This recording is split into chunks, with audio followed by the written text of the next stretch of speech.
apa namanya, kalau ini kita berbicara masalah sepak bola ini nggak ada habisnya. Nggak ada habisnya. Nggak ada habisnya. Sama. Tapi roti yang sudah habis. Kan bahwa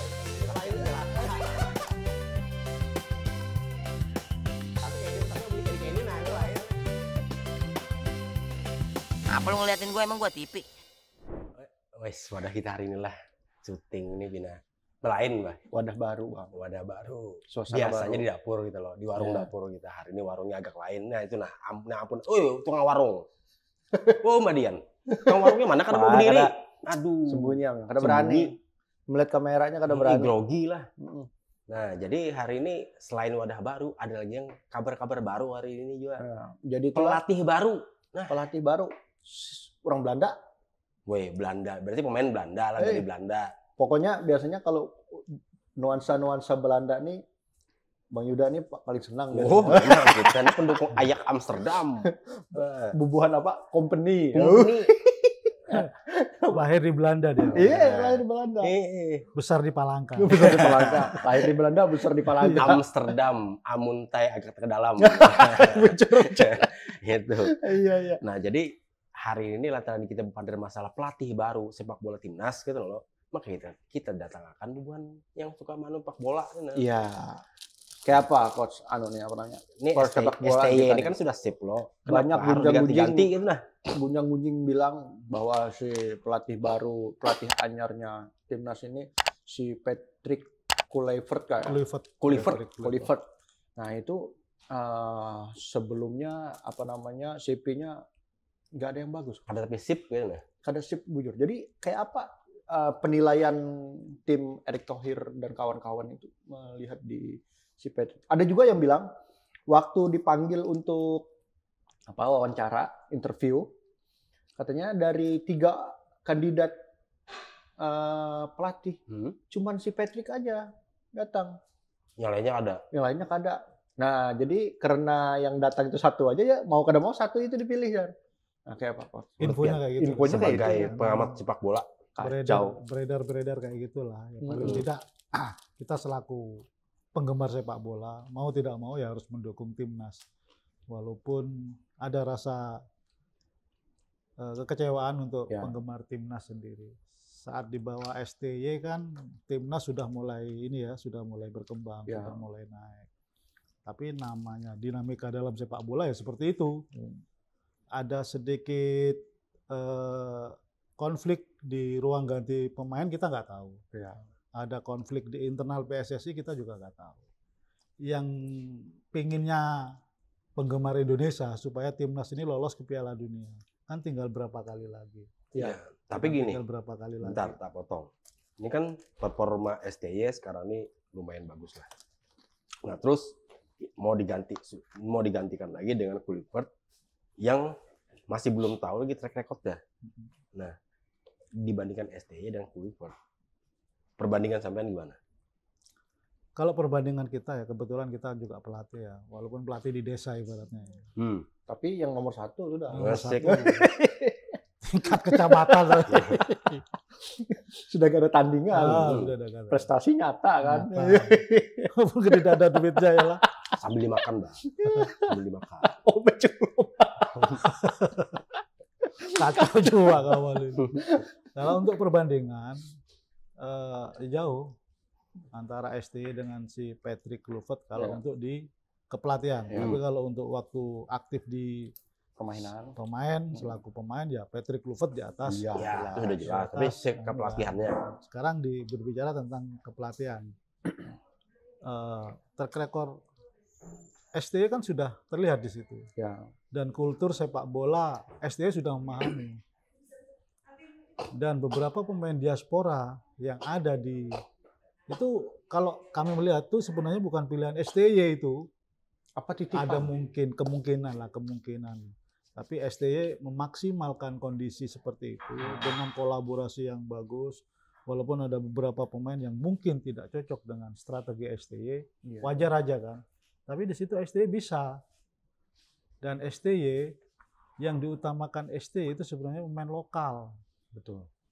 Pemain lokal. Ada beberapa pemain lokal yang selalu disisipkan di situ. Terlihat terakhir waktu match melawan Cina ya. Ya. Nah, itu. Nah, tapi kan apa? Ini kan tiba-tiba sangat mendadak sekali. Ini menurut yang orang awam ya. Boleh makan Pak ini. Memang disuruh dimakan dari tadi, bagaimana Anda ini Bapak? Itu dicelup di sini. Diculup enak tuh Pak. Pak, ini kan Indonesia ini selama ini kan nggak perlu kita sok-sok keras lah. Diakui untuk tampil lolos ke Piala Dunia itu masih belum pernah selama ini kan. Ya. Walaupun bagaimana, STY ini sudah mengantarkan sepak bola Indonesia ini jadi ada semangat lagi lah. Tinggal berapa langkah Orang-orang yang sebenarnya antipati sama timnas sekarang sudah mulai bagus nih kayaknya, bagus kayak gitu kan. Nah, mulai ada rasa simpati lah. Tiba-tiba secara mendadak langsung diganti.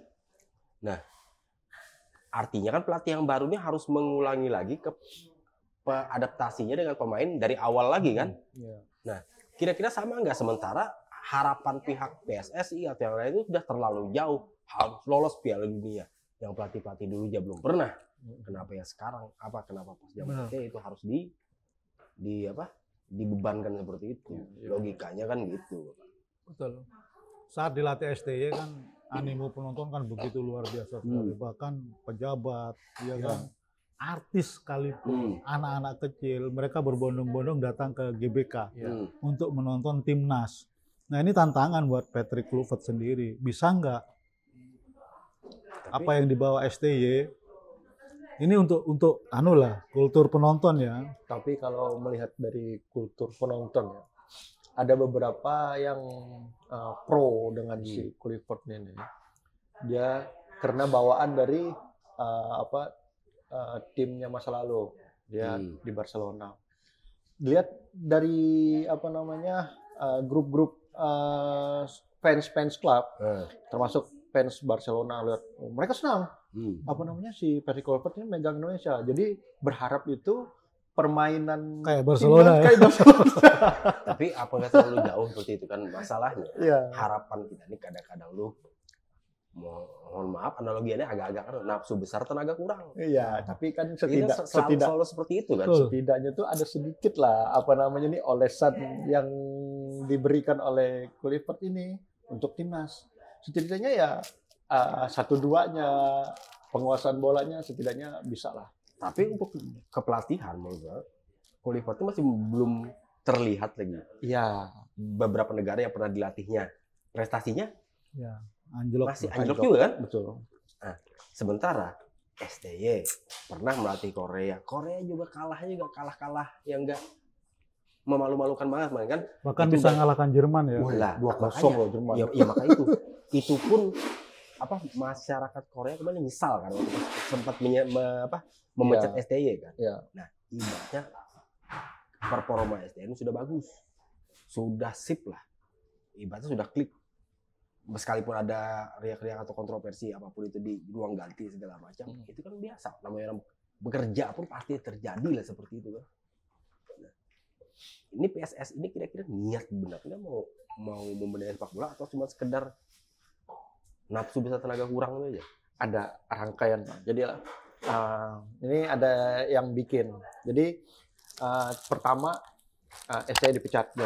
Jadi skemanya itu setelah STY dipecat pelatih baru. Pelatih baru nggak lolos Piala Dunia. Turun lagi ke bawah. Setelah itu ketua PSSI dipecat. Naiklah mafia. Nah, itu analogi. Anabelnya. Tapi Bang, kalau kita pikirkan lah, kayaknya tuh memang ke sana arahnya tuh. Settingan ke situ. Kayaknya tuh arahnya ke situ. Jadi lah STY dipecat. Ini posisi kan Erick Thohir si ketua PSSI. Arahnya STY dipecat. Pelatih baru kada lolos Piala Dunia. Pelatih baru dipecat. Terus ketua PSSI dipecat. Naiklah ketua umum, ketua baru. Ini ditulisnya mafia baru. Jadi Indonesia ini sepak bolanya terputar-putar di situ aja. Ya mending sekalian kayak gitu sekalian. Jadi pas sudah muncul ketua baru, sekalian nggak usah diurus, sekalian nggak perlu ditonton, nggak perlu diapa sekalian kan? Tapi sebuting ini membuat kekecewaan berapa ratus juta penduduk Indonesia yang kecewa. Emang mereka peduli? Sebenarnya memang tidak. Kalau yang mafianya kada peduli, cuman kayak apa itu rasa hati kita. Emang sementara ini mereka peduli nggak? Enggak lah. Betul itu Nasrul. Nah saat ini gini, apa yang dibangun STY selama 5 tahun ya, memang benar STY itu bawaan dari Ketua Umum terdahulu, Ya. Iwan Bule kan. Iwan Bule. Ada juga kemungkinan ke arah situ. Nanti kalau misalkan STY, ini omongan candaan aja. Iya, bercanda. Kalau misalkan STY lolos membawa Piala Dunia, berarti kan ini program Iwan Bule, Iya. lain program Erick Thohir. Bukan Erick Thohir, karena Ada awal juga mula- kemungkinan yang berbicara seperti itu. Nah, Nah, sepak bola ini nggak bisa lah dibawakan ranah politik kan gitu. sebenarnya Harusnya Kalau kan di- seperti itu. Karena kalau- STY saat ini sudah memahami kultur sepak bola Indonesia. ya mana lagi juga jiwanya menyatu. Nah, Dengan- bayangkan beberapa standarnya. pemain timnas era dulu dipangkas sama STY dengan keberanian STY membangun sepak bola dengan generasi muda. Iya. Awalnya dicaci maki, muncul Rizky Ridho, muncul Marcelino Ferdinand. Iya kan? Ini apa? Karena keberanian STY. Muncul lagi yang baru-baru. Bahkan Dari pemain yang tidak standarnya. pernah dilirik oleh timnas itu ditampilkan sama STY. Muncul semua. Muncul. Tapi mereka mengeluarkan apa namanya nih hasil yang memuaskan kan. Dan ternyata benar apa yang diterapkan oleh STY. Beberapa pemain yang tidak mematuhi aturan STY itu tidak bisa berkembang. Bahkan di out kan. Langsung di out Iya. beberapa pemain nih. Banyak contoh seperti Hansa Muyama. Iya, Ya kan, karena kedisiplinan kurang. Terus ada beberapa pemain timnas era Indra Sapri kan. Udah Sapri. Ya mungkin gaya STY dengan pelatih terdahulu kan beda. Iya. Nah justru apa yang dianukan STY ini diterapkan oleh beberapa pelatih lokal. Sudah bisa dibaca. Tapi ya berbicara lagi terkait masalah lolos dan tidaknya timnas nanti ke Piala Dunia, ya semua masyarakat kan berharap lolos. Tapi nanti tergantung nanti. Makanya beberapa ini kita lihat dulu apa program Patrick Kluivert ke depan seperti apa. Nih, kita ini berandai-andai lah sedikit kan. Ini oke, banyak di tagar-tagar di medsos kan, Kluivert out kan. Nah, strategi ini apa yang harus dilakukan Kluivert agar harapan besar impian orang nih supaya bisa lolos Piala Dunia itu bisa terwujud. Kira-kira, ini kita berandai-andai lah. Satu-satunya cara pertandingan kita melawan Bahrain lah yang pertama. Ketika Australia. Australia kan Australia. harus menang lawan Australia. Bilanya dia menang melawan Australia, semua orang tuh bahkan membuang yang apa namanya sisi buruknya tadi itu membuang. Yang bilangnya si Kluivert out tuh yang pasti karena bikin tagar baru lagi. Oke, kayak gini. Terus itu harus menang kan. Kira-kira performa timnas ini kan selama ini masih ada ibarat grafik itu masih turun naik kan. Iya. Menang kalah. Sementara ada tim-tim negara lain yang memang menurut saya tetap sama-sama manusia aja lah. Prestasinya melonjak terus. Ya. Ini kira-kira permasalahan itu apa? Kenapa tim Indonesia ini selalu turun? Nah, sudah naik sedikit dipuji-puji terus ambruk lagi, kalah lagi, naik lagi, menang lagi, kalah lagi. Kira-kira itu apa, Pak? Ada politik kah di situ? Berbicara masalah politik, Indonesia selalu ada. Nah, tapi kenapa? Ibaratnya kinerja timnas kita ini kan menang, dipuji-puji, Ya, terus kalah lagi, makanya jatuh itu langsung sakit pula. sakit. Terus lagi menang lagi, menang tipis, dipuji-puji, Iya. kalah tipis lagi. Aduh. Seperti itu terus kinerja. Sementara ada tim-tim negara lain yang sesama manusia juga, bukan alien kan? Iya. Mereka menang walaupun menang tipis, tapi selalu menang. Kira-kira kenapa kita ini selalu ada penyakit kalah? Nah, gitu. Dalam dunia sepak bola kalah menang itu kan ada pasti. Ya. Ya itu kata-kata Itu yang pertama. standarnya. Terus yang kedua, mentalitas. Ya, Jadi mentalitas. saat ini yang dibangun oleh STY kan mental. Mental beberapa pemain itu kan sudah mulai teruji, sudah mulai terbentuk. Nah, STY juga pernah menyampaikan bahwa kompetisi di Indonesia yang perlu dibenahi. Iya. Liga 1, Liga 2, Liga 3 itu kan harus dibenahi. Karena STY juga akan melihat. Pelatih manapun juga akan melihat. Iya. Ya kan, siapapun sekelas Pep Guardiola nyarinya di mana ya? Di kompetisi. Iya, betul. Kalau di kompetisi sendiri seperti itu kadang susah dan kadang tidak sinkronisasi antara klub dan pelatih misalkan memanggil. Ini benar kata tadi Bang Yuda sampaikan, kenapa sih Indonesia itu kadang selalu menang, kadang selalu kalah. Ya kan, kadang selalu menang, kadang selalu kalah. Nah, kadang-kadangnya ini yang harus kita cari. Nah, makanya kan Kenapa? dari zaman Roni Patinasarani sampai sekarang, dulu kita ya dibilang disegani, nggak disegani-segani banget. Tapi dibilang hebat banget juga enggak, dibilang turun banget enggak. Nah, sekarang sempat juga di dalam era kita nih sangat memalukan. Walaupun awalnya ya lumayan bagus lah, lumayan. Ya. Terus kalah terus, memalukan. Terus sekarang lagi naik. Kenapa kita selalu menjadi negara yang mediocre urusan sepak bola? Orang negara yang dianggap biasa-biasa lah. Selalu seperti itu. Negara kita nih, Kenapa nggak mau jadi yang terbaik banget, atau sekalian buruk banget kayak gitu kan? kalau negara kita nih Selalu di memang, tengah-tengah terus. sebenarnya Bang, negara Jadi kita nih rata-rata. itu tadi satu aja sebenarnya. Banyakin berdoa aja lagi. Semoga lulus Piala Dunia. Itu kuncinya. Iya Banyak kan? berdoa ya. Berdoa aja lagi. Penyakitnya sejak zaman dulu kan itu terus. Gitu. Tidak pernah katanya kita mengadakan kompetisi sepak bola untuk mencari bibit-bibit unggul. Bibit itu sudah sangat banyak, cuman kenapa bibitnya pasti selalu mati, selalu ditanam kayak gitu. Ini pokoknya lah Bang, bilanya Indonesia ini lulus ke Piala Dunia, Berarti udah mau kiamat. besok-besok itu ada kan yang bikin yang bikin kayak ini, bikin ajar lah. Jalan dari Bali ke Jakarta. Dan apa? Sebenarnya itu ya bagus juga yang kayak gitu kan, meramaikan. Cuman kan kuncinya tadi ya memang harus banyak-banyak berdoa. Ada di tukang kunci, Pak. Mungkin itulah. Salah gesek, Salah. Enggak, masalah gini Pak, perbandingannya kan negara kita nih yang turun di timnas kan rata-rata pemain profesional lah. Kan pasti kan pemain profesional. Kita perbandingannya pada negara yang dulu pernah ikut Piala Dunia, Islandia. Pemainnya banyak yang nggak profesional. Ada yang sutradara film, ada yang dokter. Pemain profesionalnya ada, cuman kan sebagian masih ada kan. Ada yang nelayan juga. Mereka bisa lolos Piala Dunia dan pernah menyikat Inggris. Artinya walaupun mereka harus balik ke kampung, mereka balik ke kampung itu sudah Inggrisnya sudah kayak hajar kayak gitu kan. Kalau Iceland itu ya benar kata Yuda tadi. Itu keberuntungan aja. Ya makanya Tapi kenapa sampai keberuntungan tidak pernah sekarang datang pun ke kita. Udah langsung anjlok kan. ya hancur dia. Ya karena itu tadi.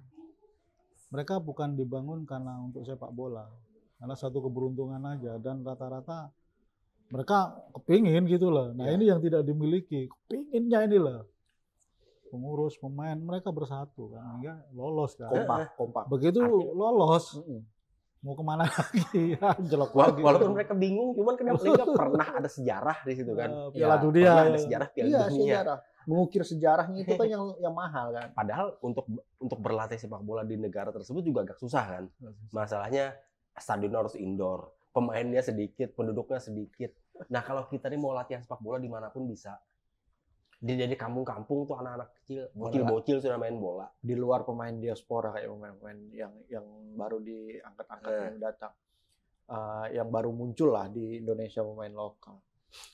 Mentalnya tuh sebenarnya Bang, bujur kata coach, memang awal mulanya itu harus mental. Ini sedikit dimarahi karena datang lagi latihan. Nanti sedikit kena marahi out dari situ. Mental, terutama mental. Itu kan mentalnya. Cuman kan ya sebenarnya Indonesia tuh memang sudah kulturnya kayak itu. Cuman gini, yang jadi aneh itu kan penduduk kita ini berapa ratus juta kan. Di antara berapa ratus juta ini mencari, ambillah 24 orang yang memang manusia super dan terberkahi untuk bisa memiliki talenta bola. Masa tidak ada? Sedangkan banyak manusia-manusia lain yang suka ngaku bisa turun naik ke langit, gitu ngakunya. Masih belum cukup ilmunya dia karena Iya, keluar. makanya kan katanya bisa. Kalau tadi yang disampaikan Bung Yuda tadi, dari sekian ratus juta penduduk Indonesia, tidak ada yang punya mental, Pak. Jadi gila. Gila. Kenapa tidak punya, tidak bisa memiliki 24 pemain itu kan? Ya karena tadi, mereka membangun dari awal sampai akhir untuk menjadi pemain, tidak dibangun mentalitas pemain. Iya, mental. Dan ini sudah ketahuan sama Australia. Kenapa sih nyari 24 pemain untuk loloskan Indonesia aja nggak bisa? Iya. Ya artinya apa itu permasalahannya? Pendidikan kah? atau bagaimana? Sementara kita ada pendidikan, dari pendidikan zaman dulu ini Budi sampai ini Budi, ini Bapak Budi, sampai sekarang kurikulum merdeka apa segala macam. Nah, apakah itu ada pengaruhnya juga? Mungkin bukan dari pendidikan dari dasarnya, mungkin pendidikan dari sepak bolanya. memang kultur budaya dari awalnya itu membuat orang ini kurang disiplin juga lah, Coach. Ya Begitu selama kan. ini kan itu selalu dipertanyakan. Cuman bagaimana cara mengatasi permasalahan itu lantaran dari zaman dulu sampai sekarang masalah itu tidak pernah teratasi. Mungkin- Selalu masalahnya mental. Tapi Nah. sampai sekarang itu tidak pernah teratasi. Mungkin salah satu tekniknya si Erick Thohir mendatangkan pemain-pemain keturunan itu mungkin salah satunya untuk membuat pemain lokal ini bisa berkaca dengan pemain keturunan yang berlaga di Eropa. Salah Dan satunya rata-rata pemain diaspora yang dipanggil oleh kelahiran Indonesia sendiri. Mereka yang grade A ya nggak mau sih main di nggak timnas. mau. Ya iyalah. Banyak yang nolak. Ngapain main di Seperti Indonesia? Pemain Belanda yang sekarang di AC Milan siapa? Ya, penyerang itu ya. Kan adiknya aja yang ikut. Adeknya Karena adiknya juga gak dilirik timnas Belanda. adiknya kayak lemah gemul kayak gitu ya. Ya, makanya kan kemarin tuh sempat ramai juga STY tidak. Cuman kan Yang masalahnya kalau saya lihat kalau grade A memang- ini cuman J aja. kalau memang Iya. performa liga kita sini juga lemah gemulai kan, mending ngapain berkarya di sini, mending di luar sekalian kan. Ini bukannya maksud menghina atau melemahkan, tapi pada kenyataannya memang seperti itu kan. Nah, itu ada salah satu Pak, berita yang muncul yang dibaca hari ini, kepergian STY ini ada gebrakan dari pemain juga bahwa ada beberapa pemain yang tidak suka cocok. dengan teknik Nah, terbarunya STY yang bongkar pasang formasi, coba-cobaan. Nah, apakah itu? Nah inilah kelemahan pemain di grade B itu tadi. Iya. Seharusnya keputusan pelatih itu harus bisa dipahami. Bukan karena kondisi situasi ruang ganti pemain, tiba-tiba pemain memanggil satu pemain untuk berkumpul. Harus begini, nggak bisa. Iya. Wah, itu salah satunya kan berita yang sekarang yang lagi populer. Sekarang yang lagi digoreng-goreng kan itu pemain. Iya, pemain. Sekarang yang lagi digoreng pemain supaya tidak suka sama STY. Itu saya juga sempat membaca juga seperti Jai mengumpulkan pemain. Iya. Bener enggak yang disampaikan Jai ini? Iya. Jangan cuma hanya gorengan saja. Betul. tapi logikanya kan kayak gini, Pak. Sementara ini apapun drama-drama yang terjadi di suatu tim lah, mau tim, mau kantor, mau instansi apapun itu kan, itu pasti ada drama-drama seperti itu kan. Tapi kalau dia misalnya perusahaan swasta atau apa, masih bisa mengatasi permasalahan itu kan. Ya. Cuman di sepak bola ini kayaknya turun-temurun penyakitnya itu sudah akut. Kira-kira kalau ibaratnya itu sudah kanker gitu kan. Ini kalau mau diamputasi nih, mana yang harus diamputasi seperti itu? Iya. Sebenarnya tuh Coach, Daripada menjalar-jalar. kalau memang mau lah diamputasi ini, sebenarnya itu dalam awalnya itu ya tadi susupan mafianya. Bisa jadi. Nah, tapi kan kayak gini, orang selalu mengatakan mafia. Ini yang bisa memastikan ini loh orang itu gimana? Oh, karena berani keren. Nah, ya makanya kan orang rata-rata menyatakan bahwa ini mafia. Coba bah, kalau memang itu mafia, sekalian supporter tunjuk orangnya. Ya. Sekalian tunjuk. Tapi kalau netizen sekarang sebenarnya sih langsung nunjuk lah Coach. Ya, bahwa si A, si B ini pelaku utama dalam ini dalam itu. Tapi si yang ditunjuk ini ada maya-maya. Bahkan dari orang bawahan dia yang ngelapor, oh ini yang bikin hoax, yang bikin apa segala macam akan kita laporkan ke polisi. Ya kira-kira makanya supporter harus melawan kan. Sekalian bikin demo gede-gede Dibungkam kayak gitu. sekalian kan? kalian ya. Iya, masalahnya kalau secara baik-baik tuh nggak bakal bisa. Wes lanjut. Maksudnya secara baik-baik juga nggak bakal bisa kan? Mending sekalian. Ini bukan yang memprovokasi, cuman kondisinya di tempat kita ini seperti itu. Iya. Contoh, kenapa? Ya pribadi lah sama ini kan, melihat timnas main tuh, oh ya udah kayak gitu aja. Misalnya mereka menang, oh ya. Tapi dugaan nantinya, besok pasti kalah. Dan ternyata pasti terbukti seperti itu.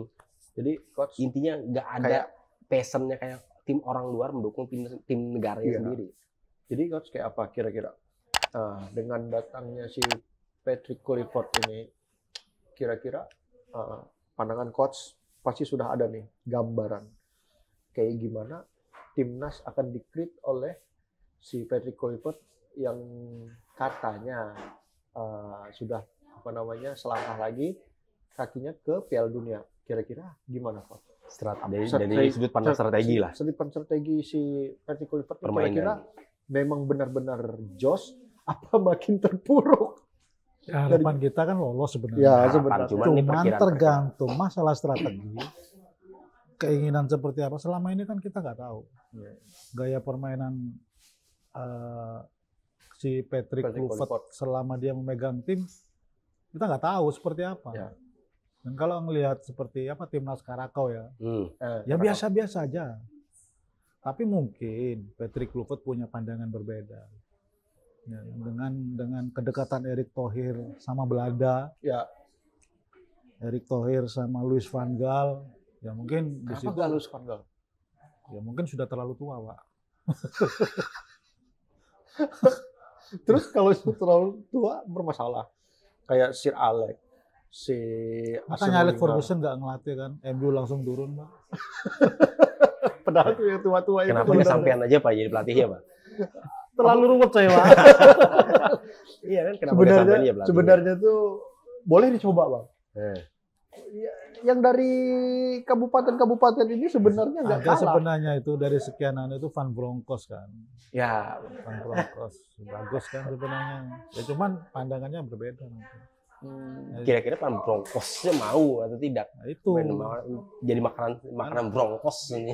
Tapi sebenarnya kalau sudah jadi Kalau berbicara masalah diaspora kan Van Bronckhorst masih turunan Indonesia. iya masih dekat lah. Atau sekaligus Ruud Gullit ya, Pak. Yo, Ruud Gullit. Ruud Gullit. Ya. Ruud Gullit sekalian. Atau Marco Van Basten. Atau Marco van Basten. Van Baskom. Oke. Kalau ini kita berbicara masalah sepak bola ini nggak ada habisnya. Nggak ada habisnya. Pak. Nggak ada habisnya. Sama. Tapi roti yang sudah habis. Ya, Pak. Ya. Makanya Memang baru tidak- mau bilang roti kita mau habis Makanya sudah. kan pembicara tidak akan habis-habisnya, sama kayak masalahnya tidak akan habis-habisnya kan, Iya. masalah sepak bola nih. Masalah sepak bola tidak akan ada habisnya. Sampai manapun. Pasti kalah. Ya. Jadi semoga aja Patrick Kluivert ini bisa membawa timnas kita ke Piala Dunia dan memunculkan tagar baru. Stay here Patrick Kluivert. Itu harapan Kang. Harapan kita selaku Harapan sesama orang bola ya, berharap Patrick Kluivert bisa membawa timnas melambung tinggi. Itu harapan kita. Harapan netizen berbeda, ya kan? Harapan selaku pelaku bola, ya berharap supaya timnas ini bisa berkembang, siapapun pelatihnya. Ya. Harapan netizen kan berbeda. Ada yang A, ada yang B. Kalau nggak suka A, di B-kan terus. Kalau nggak suka B, ya di A-kan terus. Nah, ini Kalau kan nggak- netizen. Kalau enggak banyakin doa aja lagi. Kalau nggak banyakin doanya. Dan mereka tidak bisa membawa solusi. Iya. Tidak bisa memberikan solusi. Sama kayak sepak bola di Kobar. Hmm. Mereka hanya bisa ngomong gini. Sementara yang memutuskan siapa? Semua Betul. kan tergantung dari ketua. Tapi buktinya juara. 2014. Iya, tapi juara kan, Pak. Setelah itu siapa yang megang? Beliau pelatih. Tapi harapanku tentang kepelatihan ini nggak ada. Mas saya belum kelihatan. Iya, Apa yang bisa diharapkan coba? tapi dari nama besar si Patrick Nggak Kluivert. masalah nama besar. Nama kecil ada, Pak. dilihat dari performa yang ada dari zaman dulu banget sampai sekarang. Nah, aku bilang kan naik, dipuji-puji, lambung sampai habisan terus, nanti turun kalah lagi, Iya. dihujat-hujat. Iya. Terus lagi bentrok antar netizen, terus menang lagi, dipuji-puji lagi, kayak disanjung-sanjung kayak dewa, habis itu hancur lagi. Kalau keinginan Bapak, timnas harus dibawa kemana, Pak? Dibawa mana lah? Dibawa makan warteg aja Pak. Gara-gara sebotol. Gara-gara sebotol minuman, makanya mereka jalan sempoyongan. mungkin seperti itu. Dibawa makan ke warteg ya, Dibawa makan makan ke kerupuk, warteg. makan gorengan. Iya. Masalahnya mungkin gara-gara sebotol minuman tuh, Pak. Makanya timnasnya jalan sempoyongan. Oke. Siapakah sebotol minuman itu? Oke Bang, jadi kita sudahi dulu beban dari sepak bola ini karena habisnya. Ya. Jadi asalnya dipanterkan dari A ini ke B, ke C, ke Bali lagi ke A. Mungkin pembicara-pembicara Ujung-ujungnya larinya ke jet, Pak. ya mungkin bicaraanku selama tadi kan dikira wah aku tidak mendukung timnas, bukan tidak mendukung, Iya. terus terlanjur patah hati. Sudah patah hati. Termasuk berarti ini apa namanya si patah hati, grup-grup patah hati. Berpatah hati dengan timnas nih. Ibarat sudah sering disakiti. Pian ingat kan waktu kita nonton di Polres. Senang hati pokoknya. Gol sekali dibalas sudah terbalik. Aku langsung kayak ini. Udah beli kembang beli. Aku langsung balik. Sedih rasanya. Aduh, oke. Dari zaman dulu, dari zaman masih kecil sampai sekarang sudah seringan patah hati. Wah, terlalu sering disakiti. Asik. Oke, Bang. Apa namanya nih tetap saksikan program kita Panderan Muarung Setiap hari Kamis lah. ya. Jangan ingat Jangan kawan-kawan. ingat. Tapi Share. wadah yang hanyar nih agak-agak beda malah kadang-kadang ya. Ya, Masanya kan kuat juga kita sini nih. mangkatnya barat, Bang. Banget alat nih. Ya. Oke, jangan lupa like, komen dan share-nya. Subscribe juga di apa namanya medsos kita, di YouTube kita Borneo News Digital. Ulun Arif Gim. Yuda Meng dan Yusro Arodi. Iya. Assalamualaikum warahmatullahi wabarakatuh. Waalaikumsalam warahmatullahi wabarakatuh.